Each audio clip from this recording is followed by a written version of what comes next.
औज़ुबिल्लाहिमिनश्शैतानिर्रजीम बिस्मिल्लाहिर्रहमानिर्रहीम। अस्सलाम वालेकुम, करोड़ों दुरूद व सलाम नबी करीम सल्लल्लाहु अलैहि वसल्लम और आपकी आल पर। जी नाज़रीन, मैं हूं कमर ज़मान और आप देख रहे हैं मेरा यूट्यूब चैनल कमरियात।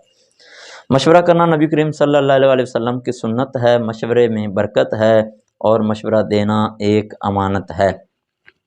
अगर हम मशवरे की अहमियत का अंदाज़ा लगाना चाहें तो इस बात से लगाया जा सकता है कि दुनिया की सबसे मोतबर किताब, दुनिया की सबसे मुक़द्दस किताब और ऐसी किताब जो दुनिया में सबसे ज़्यादा पढ़ी जाने वाली है, कुरान मजीद।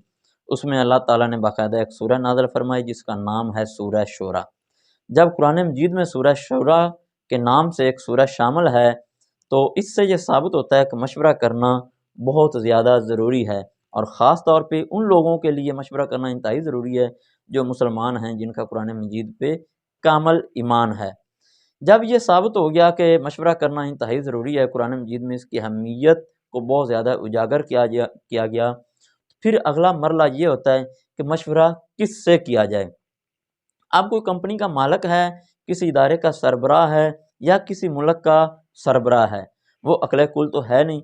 कोई भी इंसान है, उसकी अक्ल कुल नहीं है। इतनी गुंजाइश होती है कि वो अपने बाकी जो मेंबर्स हैं उससे मशवरा करे। चूँकि मशवरा करने के जो फ़ायदे होते हैं वो ये है, एक तो नए नए पहलू सामने आते हैं, दूसरा मशवरा करने से इंसान गलत फ़ैसलों से बच जाता है बल्कि दुरुस्त फ़ैसले कर पाता है। अब बात ये है कि मशवरा किससे किया जाए। मशवरा करते वक्त इस बात का ख्याल रखें कि जिससे हम मशवरा कर रहे हैं और जिस टॉपिक पे मशवरा कर रहे हैं, क्या इस टॉपिक पर, इस फील्ड में उस बंदे के पास कितना तजर्बा है, उस बंदे की जिससे हम मशवरा कर रहे हैं उसकी ज़ाती काबिलियत क्या है, क्या वो इस लेवल पे है, उसकी इतनी काबिलियत है कि वो हमें मशवरा दे पाए, या उसमें इतनी काबिलियत है, वो अपने इस फील्ड में इतना कामयाब इंसान है कि उसके मशवरे से हमें कामयाबी मिलेगी। दूसरी अहम तरीन बात कि मुआशरे में उसको क्या मुकाम हासिल है, उसका ज़ाती अखलाक, उसका किरदार किस हद तक कामल है, क्या वो इखलास के साथ आपको मशवरा दे पाएगा या वो बात चलाने वाली बात करेगा। उसके पास इतना नॉलेज ही नहीं है, उसके पास इतनी एबिलिटी नहीं है कि वो मशवरा दे पाए, लेकिन हम उसके पास मशवरा लेने चले गए या उसको बुला लिया या एक फ़ोन करके उससे मशवरा ले लिया और वो अपनी इज़्ज़त बचाने के लिए हमें मशवरा तो दे देगा, लेकिन अगर वो एक्सपर्ट होगा तो उसका मशवरा हमारे लिए बहुत मुफीद होगा।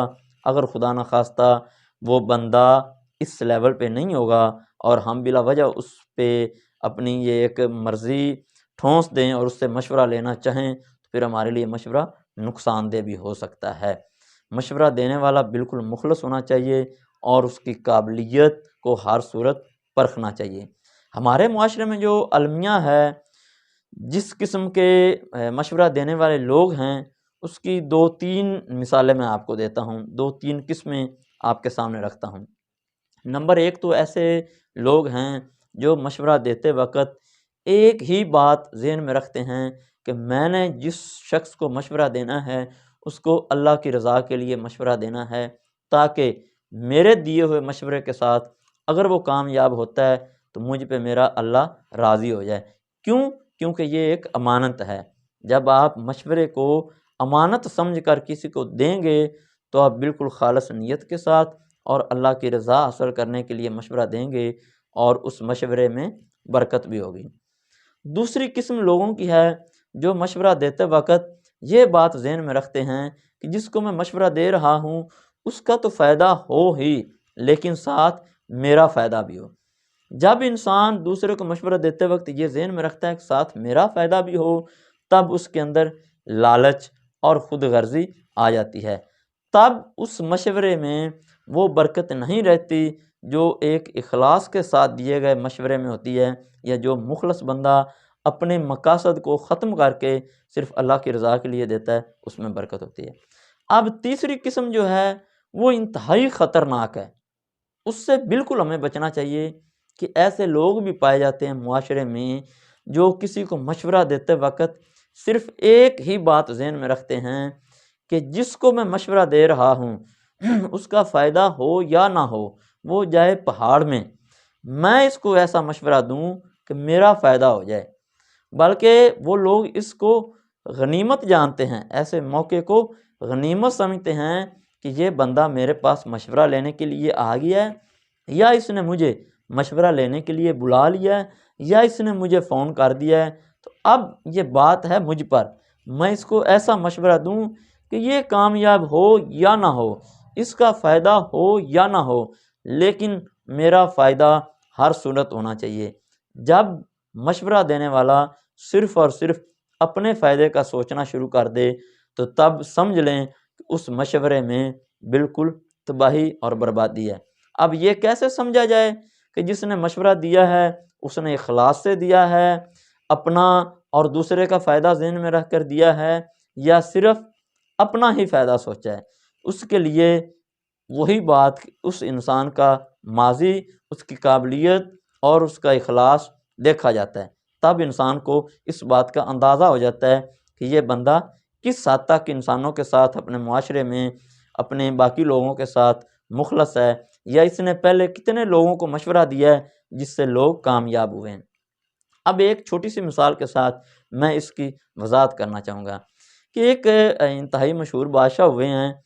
वो अपनी बादशाह से पहले या अपने बरसरे इक़्तिदार होने से पहले जो बादशाह थे उनके मशीर के तौर पे काम करते रहे। मशीर मतलब मशवरा देने वाले।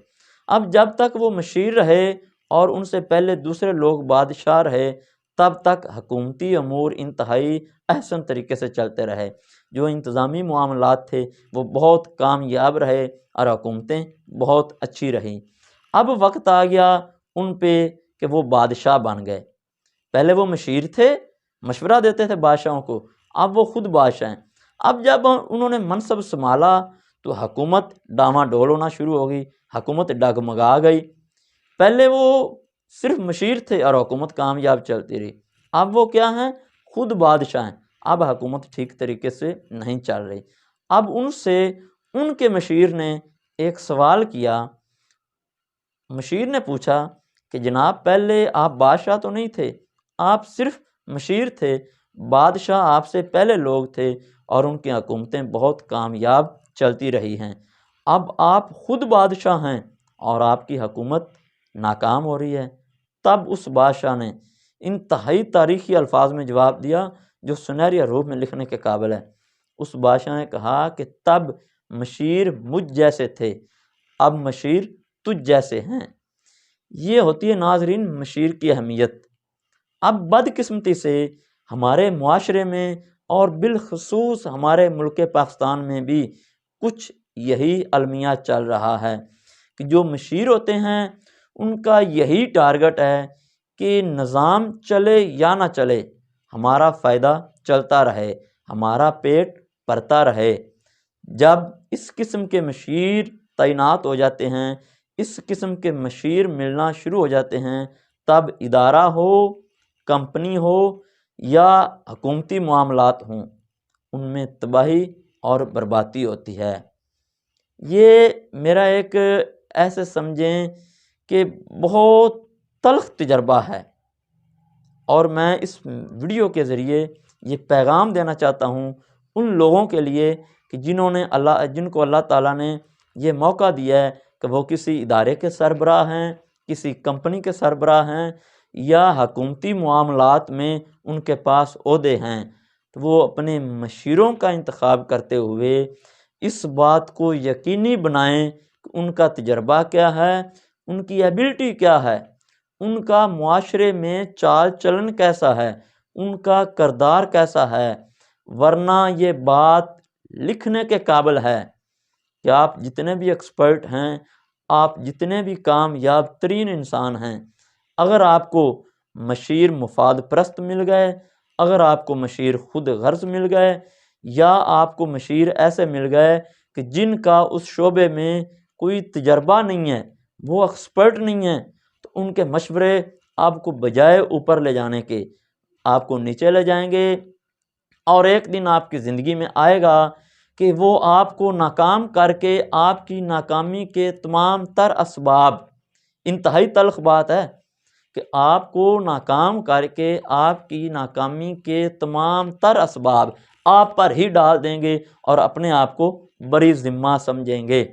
ये है नाकाबिल, ना तजर्बाकार और नाअहल मशीर की निशानी कि जब आप नाकाम हो जाएंगे, आप रोएंगे, आप पिटेंगे, ज़माने में आपकी बदनामी होगी, आपकी नाकामी के चर्चे होंगे, वो अपने आप को चुपके से एक साइड पे कर लेंगे और तमाम तर वजूहात का ज़िम्मेदार आपको ठहराएंगे। इसलिए अगर अल्लाह आपको मौका दे तो सबसे पहले